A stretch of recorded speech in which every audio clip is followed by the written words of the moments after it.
Hello and welcome back to Talking Devils, the leading independent Manchester United podcast. I'm Jamie, your host, once again joined by former United goalkeeper Luke Steele and author Wayne Barton. Just a reminder, if you're watching us live on YouTube, please feel free to get your comments in and we'll react to them live. And if you're listening to us on your preferred podcast streaming platform, please leave us a like on there as well and a review. Big weekend for the Reds then. Arsenal turned up in the form of their life, invincible Arsenal after 5 games against former relegation candidates Manchester United, and a 3-1 victory ensued there. Luke, talk to me. How do you think this weekend went? How are you feeling? Brilliant. Well, I was at a wedding all weekend, so how I'm feeling is a little bit different to how I look. But, you know, we've gone from starting this podcast all doom and gloom to now I think it's 4 wins in a row. I think there's just been some fantastic performances and the whole atmosphere has kind of transformed. So maybe they have listened to what we've been saying and listened to details that we've given. And apparently we're all top class managers and coaches, us three. So we should just form a team and, you know, start coaching lads to the Premier League, I presume. But no, it's great. I've said it about Eriksen before. I might mention his name a lot, so if you do get bored of me saying that, then just say. But I think Eriksen's just this missing player that hates comparing with Scholes or anybody else, but he's a missing player that we've needed. And I'm telling you, his passing, his ice cold mentality is exactly what a top class team. Top class team means top 2, top 3 need, and I think we've got him. So, you know, he makes mistakes like everyone else, and I just think his passing's tremendous, and he showed that with the goals the other day. So he's somebody who I just can't say enough good things about. You know, when you watch the goals back and you just see those non-look passes where, you know, he threads it through, you know, he just breaks lines, and we're lucky to have him. So I'm delighted, and I'm delighted for Rashford obviously getting the goals, and yeah, loads going on. It was just a great weekend. Yeah, absolutely. I mean, you've hit the nail on the head with both points there. We started this podcast. Our first episode was just after the 4-0 loss at Brentford, and since we've been doing them, we've won every single game. So maybe we had a good luck charm. Like I say, maybe Eric's listening. But yeah, Eriksen, absolute Rolls Royce. I think picking him up for free has to be one of the deals of the season. We'll touch on the transfer window a little bit later on as well. But Wayne, obviously you were at the game. Talk to me about the atmosphere, the feeling in Old Trafford, and what a win like this against an Arsenal side that were, you know, getting ahead of themselves again means to the club. Yeah, the atmosphere was incredible. It felt a little bit reminiscent of the earlier days, you know, when Arsenal would come and there'd be an electric atmosphere. It wasn't quite as intense as that, but you know, I think it was like there was an excitement through the curiosity to know.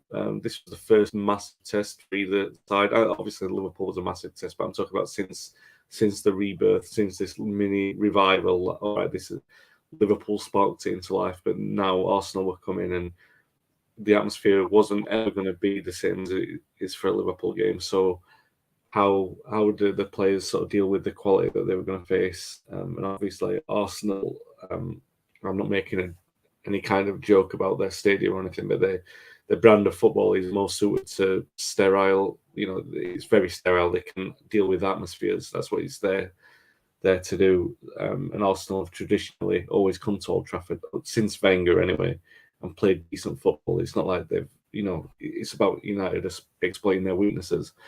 And really, I mean, Luke mentioned Eriksen, and he's the perfect example for why United played the way that they did and got the result the way that they did, because they were able to take what Arsenal were doing, take the sting out of it, and then play with a composure of their own. I mean, it was. I know you were reticent to mention Scholes, but Scholes is the perfect comparison because Eriksen's current style of play is so comparable with Scholes of 2006 to 2011.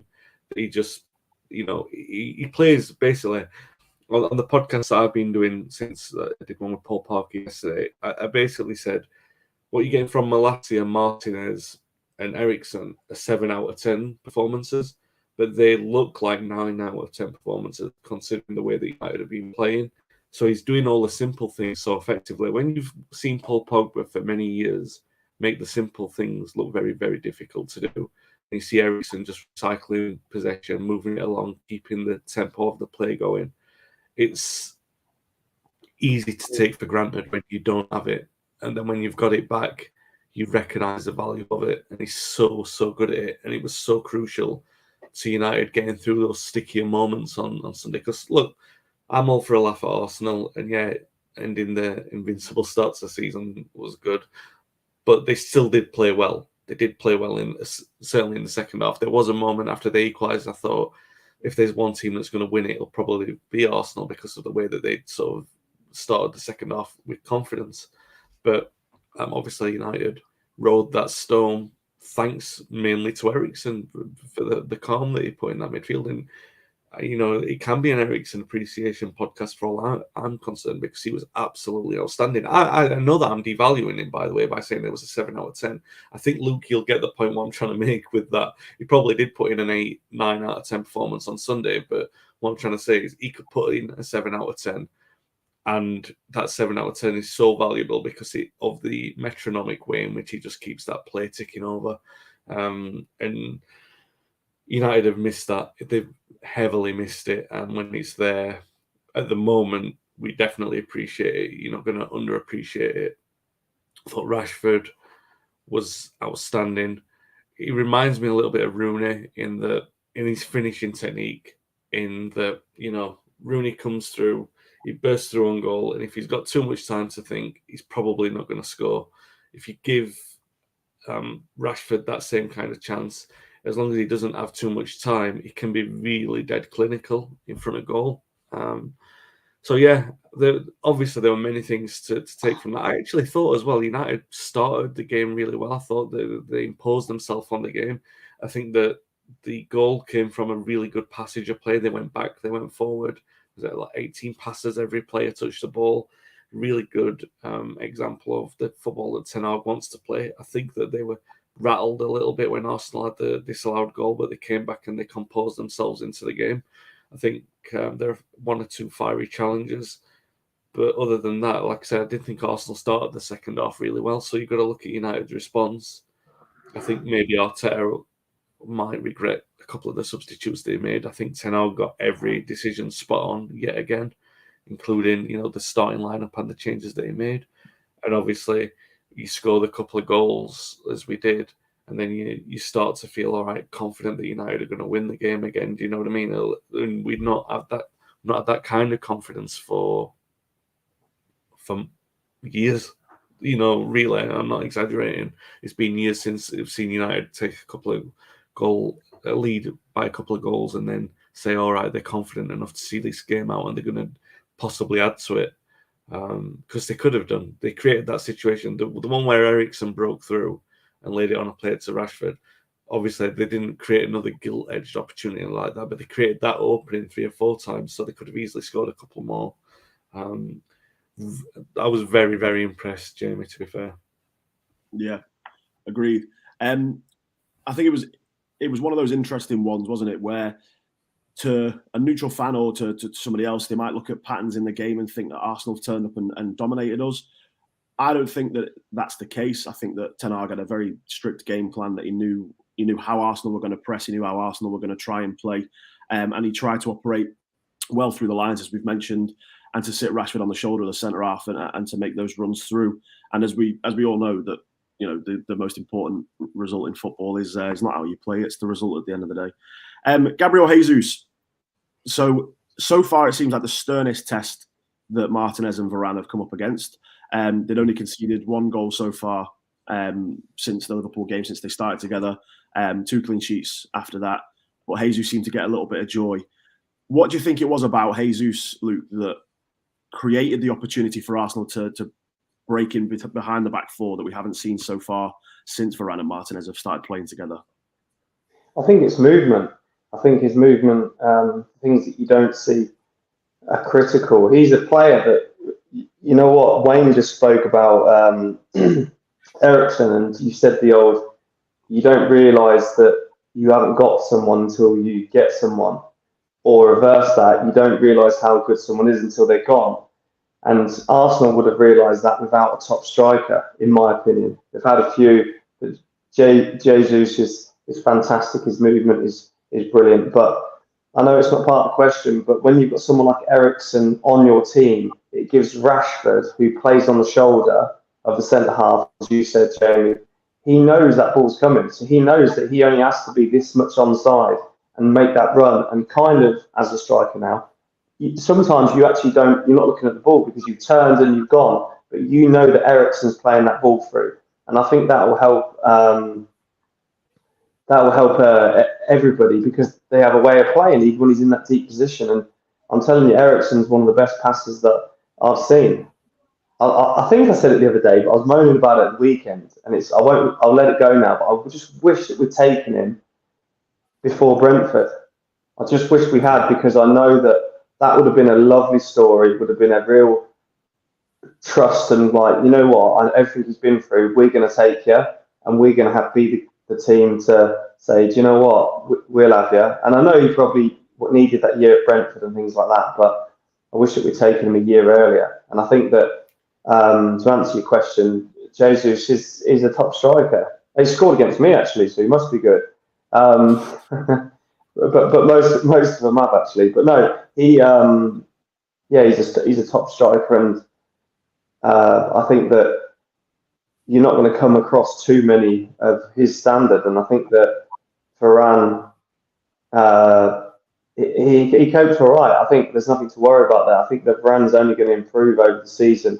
He needs to get his wings. And I said, he needs to put in 8 out of 10 performances in these sort of games. But he's not alone now. We've got a strong few additions to the squad who have definitely made us stronger. And I think that now they've found a way of playing where they're not like tiki-taka from the back. I think that we can only improve from this, and I hope that they take the Europa League serious, and because that's a big chance to win a trophy. So I know they might change the side around a little bit, but we're more than capable of getting through the group and obviously making an impact on the tournament.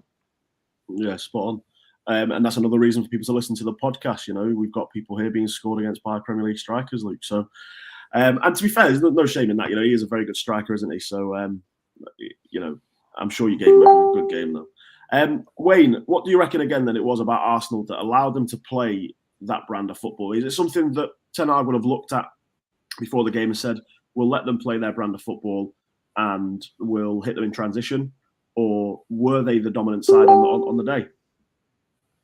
Yeah, it's a strange one. I don't think they were dominant. I think that's a glorification of them trying to make themselves feel better about losing by a couple of goals, because you can't be dominant if you lose by 2 goals. In very exceptional circumstances, you can be. But they weren't on Sunday, so let's nip that in the bud. They can be critical. I mean, United, for all the chances and everything like that, United had twice as many shots on target, so they can talk about the number of attempts being marginally higher. They can talk about the ball possession, but they're going to have that. Luke said about Jesus and Varane doing well against him. I think he did. Martinez obviously had a couple of sort of spats with him where they both lashed out at each other. I thought all of the defence sort of coped, but they all had wobbles. Dalot seemed to struggle early on against Martinelli. Malacia struggled early on against Saka, but they all stepped up. You've got to notice recovery in these things. McTominay's recovery over 5 or 6 games, not just 5 or 6 games, we're talking, a year or so. His recovery has been exceptional, to play the way that he has been doing. And that's obviously why Casemiro's not coming yet, because Ten Hag's giving him that chance, because he's playing well enough to earn his place in the side.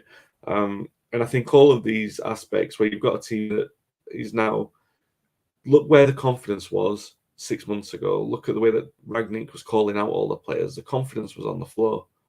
So, and this is the miracle of what Ten Hag really achieved, is that he's got these players believing in themselves, and as individuals, but also as a team as well. So he's got them now fighting for each other. You've seen it, you saw it against Liverpool. You've seen it in all the other games where they're all sort of the defenders high-fiving each other and everything like that, because they know that they're working together. They know that trying to develop this understanding, and they know. I think the likes of Delo and McTominay appreciate the fact that a large part of their continuation in the team is down to the effectiveness as the system as a whole. So they're appreciative of the work that's been done by everyone else, and likewise they're appreciative of the fact that their contribution is being appreciated. So you're having this togetherness that's coming along, you're having the calmness that's being brought into the play by the likes of Varane, by the likes of Eriksen. And then I think the way that it worked against Arsenal was just, again, getting it right. His tactics have been spot on. Obviously, the first couple of games, people say, they weren't spot on. But if you look back at those games, he made understandable errors that from a manager with a new squad coming into a new league against opponents that he just wasn't ready for. So, all right, Brentford caught him by surprise. Brighton caught him by surprise. He probably didn't realise that Brighton would be so confident and so good on the ball at Old Trafford. But he made changes in both of those games that improved United. Admittedly from like a very low ebb, but they still improved United. And since then, since Brentford, he's been so proactive with it. I know I'll make major surgery early on. I'll make these major changes. And we've all seen the benefits. We don't have to go over them because we've already talked about them in previous podcasts. And because he's done that and the team are more confident, he's now been able to look at the opposition and say, all right, well, here's where you'll make plans. I think Arsenal was probably the first time where he looked at an opponent and said, this is how we're going to exploit an opponent's weakness. And it seems simple, but Arsenal do have a very obvious weakness in the little defence. And like Luke said, all you've got to do in that moment is make sure that you've got the right timing. And Eriksen's the master of it. So if you've got, even Fernandes, to be fair, he got the timing right with a couple of his. So as long as they've got that right, as long as they're patient enough to wait for that chance, and United were, like I said, it wasn't just the 2 goals that they scored on the counter. They could have got 4 or 5 if they'd got the timing right. In football, obviously, you create 4 or 5 chances like that and you hope to score 2, and we did. So we were clinical enough in the way that we took them apart. I think, they had no answer to it. United were quite happy as well. Once they'd settled into it, once they were settled, the defenders were quite happy to let Arsenal have the ball in certain areas. So that tells you a lot about how they grew in confidence. So I think it was, credit the players and also credit the manager, because I think the manager deserves all. I'm not going to stop. In the same vein as Luke's going to give praise to Eriksen, I'm going to continue to give it to Ten Hag, because I think he's getting every major decision spot on at the moment. Yeah, I mean, and he does look, he looks like the real deal when it comes to tacticians, doesn't it? You've got Arteta, who's now been a Premier League coach for 3 years, and the difference in their game management is just seemed levels. And I don't know whether it was because Arteta had a bit of a lapse in concentration and made a wrong decision, but for me, looking at it, you're 2-1 down, you're having a lot of joy through the midfield, and he brings on Fabio Vieira, Emile Smith-Rowe, and Eddie Nketiah, and all of a sudden he loses all that hold that they had at the base of the midfield, and the game just completely switched on its head. Whereas the changes that Ten Hag made improved us. One person I was quite impressed with when I watching, and especially watching back, was Ronaldo. So Ronaldo's obviously accepted a bit more of a bit part role this season so far. The transfer window was awash with rumours of him spitting his dummy out, wanting to leave to anyone that had offered him Champions League football. But he came on and he was pressing very well. And a couple of the chances that we created, the third goal that we scored begins with him pressing deep in the midfield, forcing Arsenal into an error that ends up with a turnover of possession, and we go on and score. Now, Luke, obviously you've said so quite often, obviously on this podcast, that you're a big fan of Ronaldo, that you hope he stays and you hope he switches on. The Ronaldo that we saw this weekend, one that comes on, runs, presses, and seems to create his opportunities. Is that a Ronaldo you're happy to see, even if he does only get a half an hour cameo here and there? Well, it's the old thing. You must have heard the word FOMO, feeling of missing out. When you're on the bench and your team is losing, that's kind of fine.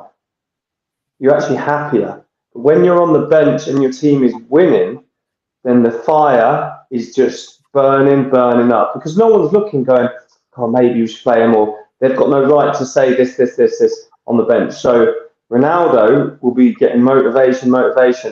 I've been there, certainly. because you want to be in that winning feeling. You're seeing the crowd, you're seeing the TV, you're seeing podcasts like ours praise everybody. So it's a winning few weeks, and that'll be killing him. So how do top athletes react? Positively. They get on the pitch and they work the nuts off like he did, and they press and they do what the manager wants. Stubbornness is a terrible thing in any job. So obviously, to begin with, he's like, well, I've done this.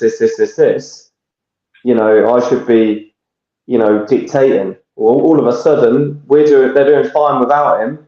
He'll realise that he needs to now bring something to the party, you know, and he'll be fighting to get in that team. I did have a question for you. Does anyone know how Rashford's hamstring is? I know, like, you've not called him personally or anything, but probably you, Wayne, so you know everyone. But I kind of left the game quickly as I was at a wedding, and obviously people were talking about his hamstring. Is that like a big problem, or have they said anything? I think that was just a precaution, to be fair. I didn't call him to ask him, but he's I think it's. It wouldn't surprise me though.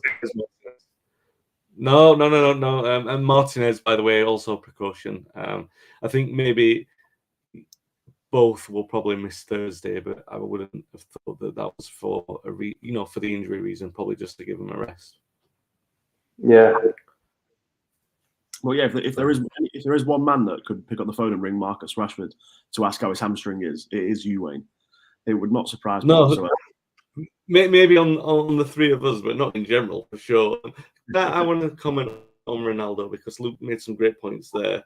I think one thing that people seem to... Luke won't forget it because he trained with him for a fair amount of time.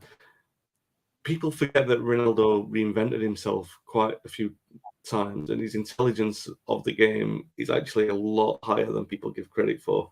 So, and I've talked about this a couple of times in the last week. He reinvented himself, first of all, from the traditional out-and-out winger to an inside forward. That was at United. Obviously, he sort of, under the work with Mullenstein and Ferguson, and then with Rooney and Tevez, he was able to reinvent himself into this inside forward, predominantly coming inside from the right, which is where he had a lot of joy. And then at United, he moved over to the left as well. And then at Real Madrid, he basically played as a false nine coming from the left. Benzema was doing a lot of the work for him. Then he evolved as his age went on and became a more traditional centre forward, an out-and-out number 9 where, there was no bones about it. He was there to get goals. He was a dominant figure in the middle of the park.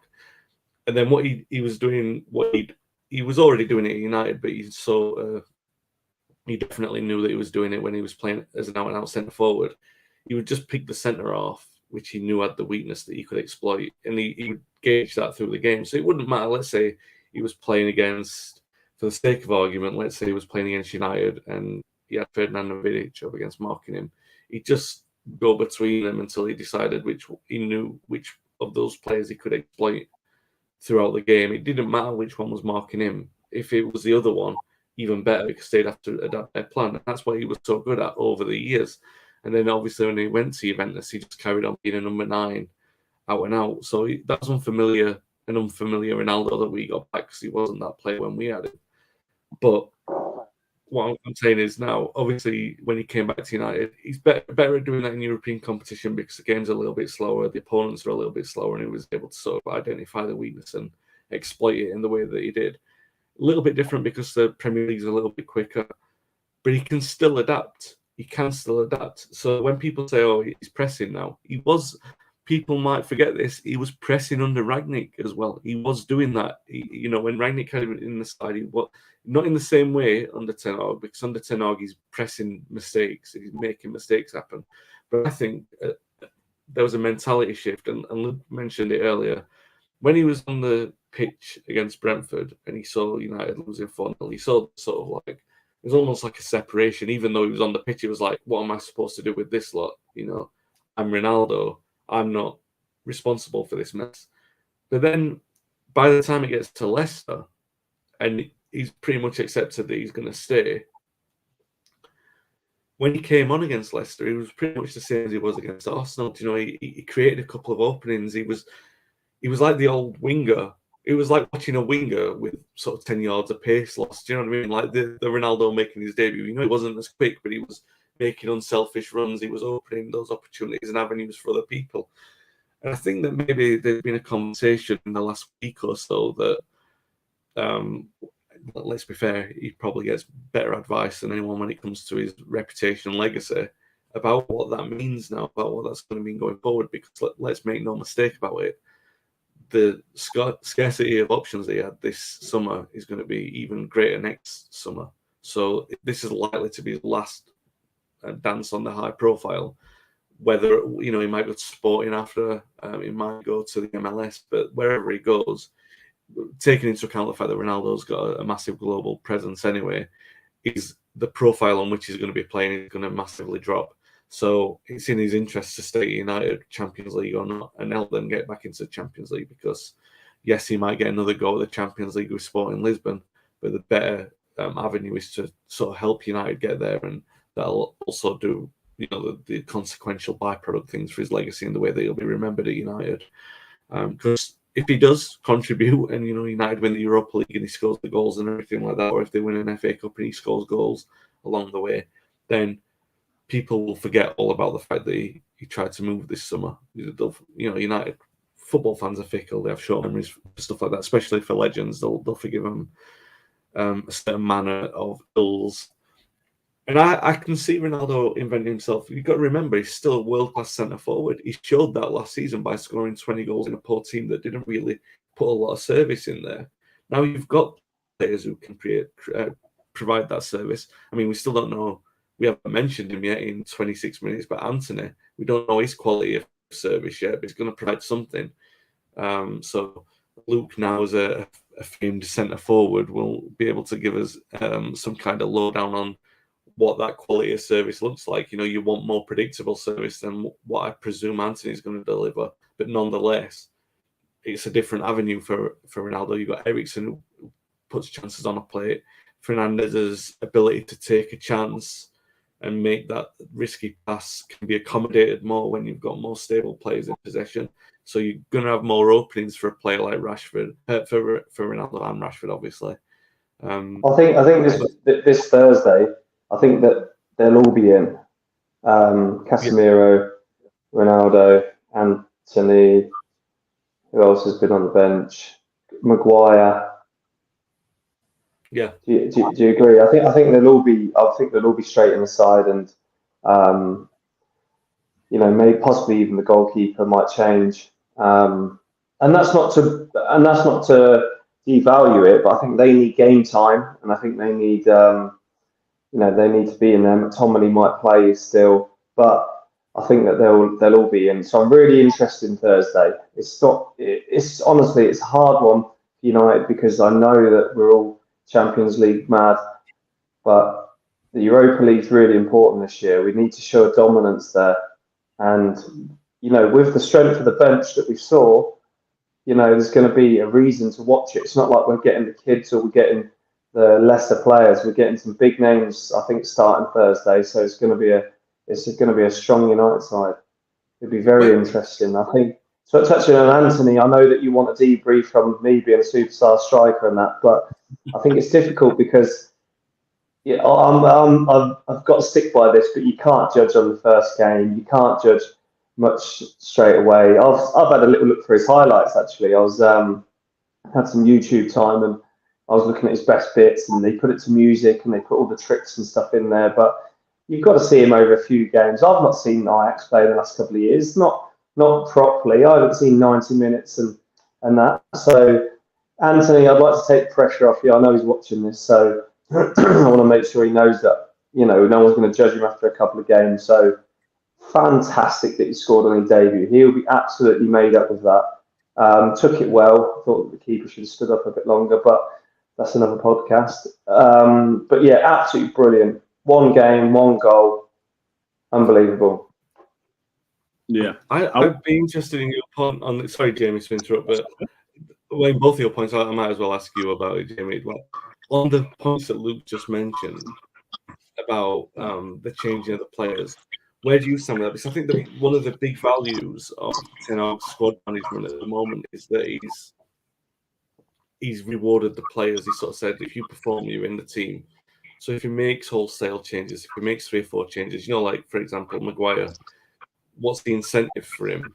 Does he play well and then keep his place on Sunday? What would you like to see?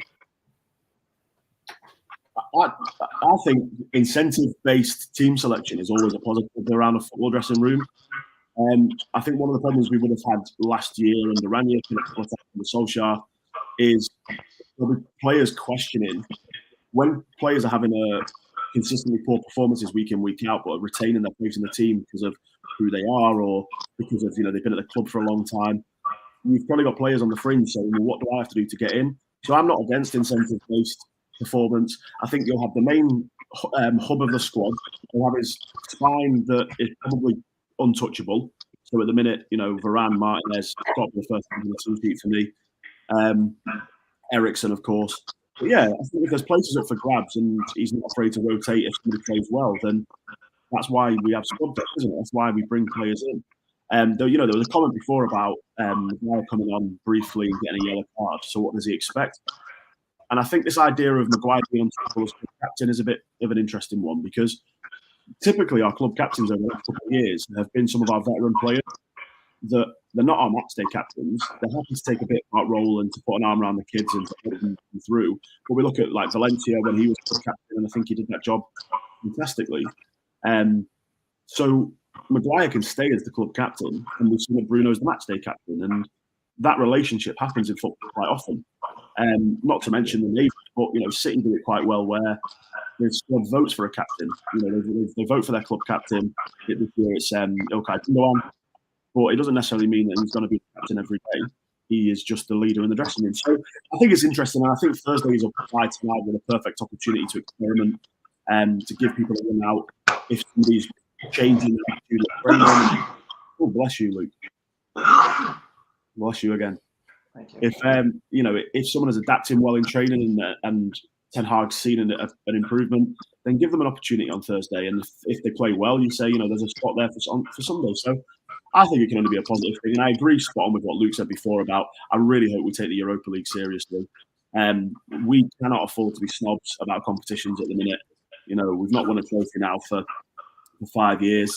The Europa League was obviously when we won that in 2017. And it was a great lift considering what had happened in Manchester, not long before that. So we've seen how well winning this trophy can impact the team. So for me, I'd take any trophy at the minute. It's coming on a decade since we last won the league. And Ronaldo could add a Europa League to his collection at the end of the day. He's not won that before. Everyone bangs on about Jurgen Klopp and everything there is to win, but he's never won a Europa League. So it's a false statement. Sorry, I went on a little bit long there, but yeah, that's my thoughts. I think that the rotation can benefit us massively if we get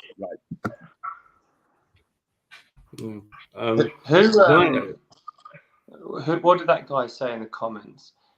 Champions League predictions are, well, to be honest, Peter Morgan, we're not really in the Champions League, so I don't know if we can predict There's that. a Champions League this year. I don't even know the fixtures. I know Tottenham are playing Marseille. That's a 1-0 all over. Celtic have got Madrid. Away at Madrid? I think it's at Celtic Park, tonight. Do you know what? I'll predict a draw. Yeah, it'll be one of those, won't it? And then they'll go to Madrid and get battered. 2-2 draw. Liverpool, who have they got? Lazio? Napoli? I don't know. Yeah, it sounds like they'll be in it. Yeah. Sorry, Peter. It's a good question, but we're more interested in FC Sheriff and people like that. It's all about Europa League. Exactly. I'm just going to quickly just take it back because obviously we did mention Anthony briefly, and I was going to talk about Anthony. But goal on his debut immediately it takes some of the pressure off, doesn't it, Luke? It's one of those that you don't want to be an £85 million signing who week in, week out, Sky Sports, BBC, whoever are tweeting that the weight goes on for his first goal for United, and his performance was okay. Don't get me wrong. I don't think he was absolutely incredible, and people can overreact to these things. I think he did some simple things quite well. There was a lot of player in there at times, and obviously he got the goal. But how important was it for him to get that opening goal, provide the momentum to kick off, and hopefully perform regularly for us?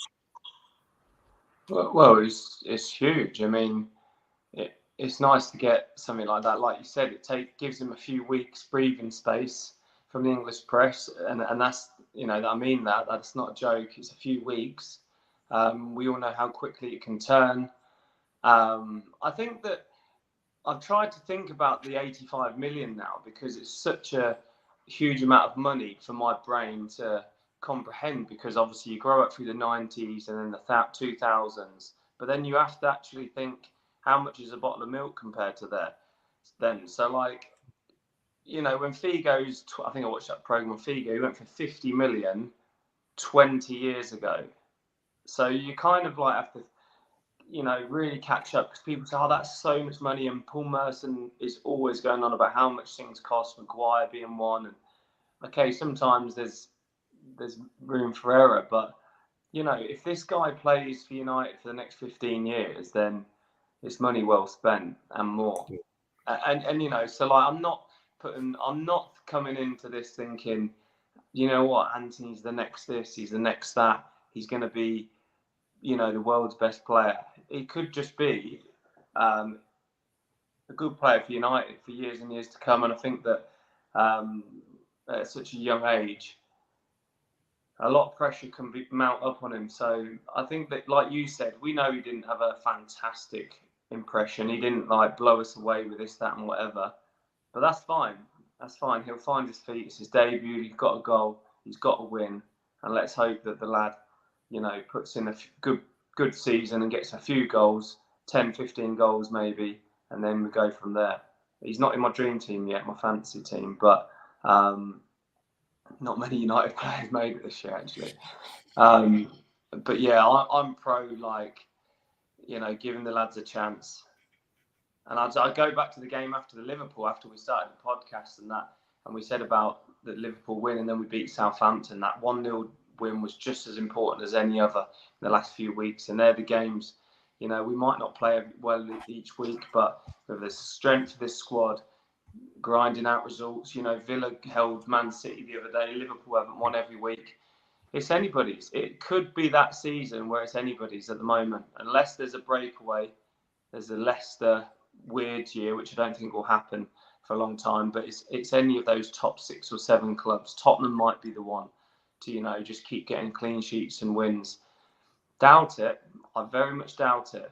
But, I know you guys have mentioned league positions and we're not going to anymore, but we're certainly not thinking about relegation, which I definitely mentioned in that first week, because, and I don't regret it, because people will say, like I've always said, people say, you see, they're eating the words now because they were speaking about this, that, whatever. Yeah, because you can only talk about what you see. It's not like we're not just making up on what we think. You can only go off how bad that was, and that will still be in the minds of the players. And that's what I love about Ten Hag. He's modest when he talks. He doesn't get carried away at the moment. And he knows that you're 2 results away from being, the most hated person in the country. And I think that it's so important we just go quietly under the radar. And this is another lovely result. But, we did play extremely poorly for 2 games at the beginning of the season, which was, was bottom half of the table for performances. So I'm really impressed. I'm really impressed now. And I think that's why everything's so positive all of a sudden, because we all can see the negatives there, but we've kind of changed and adapted. And I just think that I know you wanted to talk about the transfer window, Jamie. And you look back at it now and you think Ronaldo could be one of the best bit of businesses we've done. So we've still got Ronaldo, because the transfer window involves what you keep as well as what you get rid of and what you sell and what you buy. So we've kept Ronaldo and we've added to that with experience, youth, and obviously the players who are there. McTominay, he's only gotten from strength to strength the last few weeks, but I think it's been a good transfer window, a really, really good transfer window. I'm just hoping that Rashford stays fit, because I think he could be a real, real key part of it with that pass from Eriksen and Bruno. So that's my take on that. Yeah, absolutely. And it is a really nice segue there into a section just dedicated to the transfer window. I'm glad it's closed. As much as I like the excitement of the transfer window, the circus that surrounds it at times drives me mad. If I saw one more story about Frankie de Jong, I think I'd cry. So obviously, we managed to bring in Martinez, Malacia, Ericsson, Casemiro, Anthony, and Martin Dubravka, which was an interesting one. Wayne, what would you rate the transfer window? Do you think we've managed to address most of the problem issues in the squad, or do you think there's still more work to be done in January and next summer? There's still more work to be done. I think that much is obvious. But we're talking about a single transfer window. Again, Luke went back to the 90s, and I remember, I think maybe the transfer window, people in the next 3 or 4 years are going to realise it's a terrible thing for football clubs. It's heightening panic, it's heightening risk, it's making them take gambles they don't have to take when the financial risk is so high. So maybe they'll address that. I think as far as United are concerned, considering the transfer window is what we have to deal with, I think that they did the best thing they could do within 3 or 4 months. Obviously, they wanted De Jong. De Jong was the major person that Ten Hag wanted in his system. Didn't get him. We spent time dedicated to that transfer. When it was obvious that we weren't going to get him, they allocated the funds elsewhere and they went elsewhere for the players, and they acted swiftly to get those players. Even though, in the case of Anthony, for example, you knew that that we overpaid for him by however much we overpaid for him. Ajax had us over a barrel with that one. But I think in terms of the players that we brought in, and again, to go back to what Luke was saying about the fee, we're kind of removed from that. We just want to see the player on the pitch. Do you know what I mean? And if he plays well, then you don't even think about that. You just think, oh, he's played well and he's fit into the system. These are all players that Ten Hag wants into a system. And, I'm happy with it. I think we did as well as we could do for a single window. Yeah. And I think, again, credit to Ten Hag. I missed out on Frankie de Jong, who was clearly his number one target. But the way in which he's deploying Ericsson in a similar role to how I imagine he would have deployed Frankie is a great indication of his adaptability as a manager. Whereas, former managers that we've had, not to mention any names, might have thrown a bit of a strop that they didn't get their number one target. Ten Hag seems to have gone, all right, I might have missed out on this player, but look at this other player that I've got that I can mould and I can get him performing quite well. And I think that's a testament to his character and his will and desire to succeed at United, no matter the circumstances. No, I think that's fair. I also think that maybe Ericsson was wanted as well as De Jong, so I wonder how they would have fit together. Maybe that would be an interesting one to put to him if anyone ever gets the opportunity to do that. But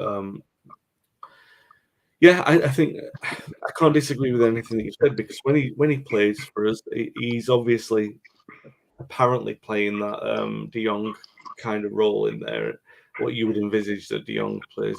I'd be interested to see what role Casemiro is going to play when he comes into the side, because, again, you would presume that he was a player that, in fact, when you look at him, considering that he'd be 31 next year, would he really be the kind of profile that Ten Hag would be looking for? So maybe he was part of a plan B that he had. All right, well, I'd have a presence here, and Ericsson can kind of do the things that we want De Jong to do. But I do, like what you said, other managers might well have thrown the toys out of the pram when they didn't get what they wanted. But Ten Hag has been he's acted with a lot of conviction with this, you know what I mean? There's no way that you would look at this and say, even when we signed Diallo and Tellez and Cavani and who else did we sign on that? Palestri on that deadline day, and you were thinking, how many of these are Solskjaer's signings? That these are all Ten Hag signings, you're pretty sure. Even Dubravka, you think, all right, the manager's made a call there. It's not a flashy signing. They didn't say, oh, we'll go for Kilo Navas, who's trying to get his contract terminated. They said, no, we'll go with a sensible option.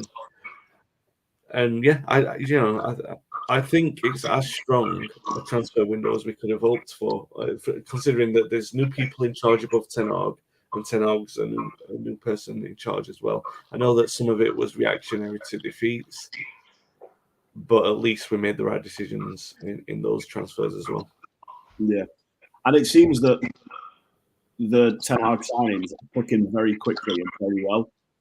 Martinez and Malacia, you couldn't really ask for more from them. Martinez just got our Player of the Month for August award. Every game I've watched him, especially partnering Varane, there is that fire and that desire and passion that really elevate the back line. I think that's something that we have missed previously. I never thought I'd say this next sentence, but do you think Casemiro's got a job for getting ahead of McTominay? Because McTominay has been doing well. And he just having Eriksen next to him seems to have really shored him up a little bit, because all he needs to do is sort of disrupt the play, find Eriksen, and then Eriksen does the dirtier work with breaking the lines with his passing and starting a counter attack or whatever. And McTominay seems to have found some really good form at the minute. So, Luke, do you think that Casemiro is going to play a different role to McTominay, or are they both fighting for that same position? And who comes out on top eventually? It's difficult to say who'd come out on top, because one's just starting off, if you like, and one's well into his career. It's great competition, and again, you've got to take the money out of the situation, which is hard to do. But as a manager, you don't think like that. You don't think, oh, I've got to get him in the team because we've just paid millions and millions for him. They're going to work out how much he's actually cost us per minute on Sky Sports or something. But when you're the manager and when you're part of the football club, you have to play who's going to get you the win where you need the win. And that's why I said about Thursday, he will play because, he needs to start a game. He needs to get that now in his legs. Nobody's got a problem. When you're winning, the manager's selection is perfect. I think the first couple of games, Casemiro would be like, okay, that's fine, just come. Oh, and then he's seen, obviously, his position, like anybody, be thinking, oh, hang on a minute. This isn't a case of just walking into a poor United side. I've got to now fix up a little bit, like what I said about Ronaldo. I'm not saying he's done anything wrong at all, Casemiro, but he now knows going to Thursday, if I'm right and he plays, he's got to put on a performance. He might just give that extra little 5-10% because he's chasing something, which is the next Premier League game. I think that he will start, and I don't think it will take a loss to start him. I think if he plays well on Thursday, maybe he'll get in the side. I think if they might look at it and say, look, he's played a lot of games, and they rotate it, or they come up against a different formation. But it's exciting. What a great credit to McTominay and to the academy and to all the coaches that are, pushing him along. That's the United way, both ways. We've gone for a fantastic player from abroad, but one of our own is keeping him outside at the moment, and you're winning games. I don't think it's a worry that anybody should have, apart from the guy who wrote the check. Yeah. And it's so difficult, because when I was at Barnsley, probably a side that was not as well, certainly not as wealthy as most of the teams in the Championship, let alone like any of the Premier League. When we did sign players who obviously would come for a lot of money, you knew that they'd probably have to start the season regardless. And it sometimes doesn't work out. And that is tough luck on whoever made those decisions, those people who, paid the money. And sometimes it's not even their fault. It's just it didn't work out to the guy who's on the most money, cost the most money, and they put a lot of eggs in that basket. Sometimes it's just not the way. So if it was so easy, then every club would be financially stable and be flying, but they're not. People get it wrong. And I know what you said, Wayne, about the transfer market. It's very difficult, because not so much for the big clubs, but for those in-between clubs, a West Brom or a Brentford who want to stay in the Premier League, and do they really go for it? Do they not? Doesn't always work out. And I think that Casemiro, I don't know. I want to say I'm not sure about the signing in terms of like financially a good decision, and I stick by that, because I don't know where the win is. I don't know where the win is at his age in terms of that money. I think they're about 15 million over on that, 20 million possibly. What do they pay for him? 16. Oh, was it 16? Yeah, maybe they're 20 million over. I don't know how that's got to that. I honestly can't fathom that at all. But let's hope that he does fantastic for the club. I'll be right behind him, and we can ooze that money out of him. But yeah, sometimes McTominay's the better option. And to be fair, in a window where Forest buy Morgan Gibbs White for 42 million and Everton wanted 60 odd million for Anthony, the money in football is mad. And people talk about Pogba being the catalyst of it. I personally think Neymar transfer to PSG broke the market completely. So money in football for me is irrelevant these days. So players' price tag. Jamie, don't get me started on Forest. Don't get me started. Wayne will have to do a new podcast because obviously the owner there was the owner of Olympiakos when I was at Panathinaikos. So he just got all the best players and won the league. And then obviously he signed me at Forest. And I don't know him personally, obviously not really, but they will just buy until they're successful. Where the money's from, I don't know, but they will just keep buying. And 21, 22, 3 managers, if it takes that. They've not been promoted in years. Cooper's like safe, blah, blah, blah. No, he's not. He's about 3 games away from being chopped. Because he's just like, he'll do whatever it takes. He'll sack the cleaner if the cleaner, missed a spot. Anyway. The only insight that you can get here, eh? That's why people should be listening to this podcast. That's the sort of insight we're after. Right, lads, absolutely brilliant as always. Really, really enjoyed that. Make sure for anyone watching on YouTube, please leave us a like and subscribe. And if you're listening to us on your favourite podcast platform, make sure you leave us a review as well. There's plenty more shows coming up, so you want to be subscribed to Talk of the Devils. Make sure you get all that content. We should be back next week. We'll have Sociedad and Palace in between then. So there'll be plenty to talk about, and maybe we'll get some more Nottingham Forest as well from our very own Luke Steele. Well, thank you very much, everyone, for watching, listening. Have a great week, and we'll see you next time. Thank you. Cheers, guys.